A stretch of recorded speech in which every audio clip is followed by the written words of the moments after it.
Hey, welcome to this first episode of Evidence-Based Leadership.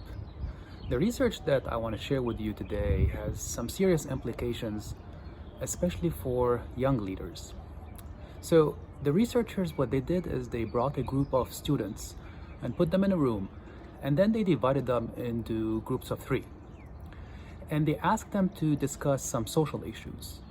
At random, they picked one member of each group of 3 to be the leader of the group. Now, the social issues were not that important.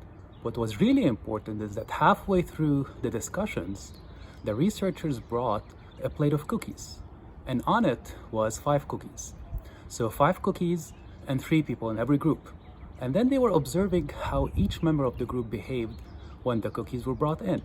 And what they noticed was the person who was assigned to be the team leader took a first cookie and everyone else took a first cookie, but then were more likely to take a second cookie. Not only that, but also the leaders were more likely to chew with their mouth open and to leave crumbs all over themselves and on the table. So what does this tell us? What this tells us is that human beings, as soon as they have a little bit of power, they're likely to abuse that power. The people who were chosen to be the leaders of the group were not smarter than anyone else or had more qualifications. Rather, they were just chosen at random.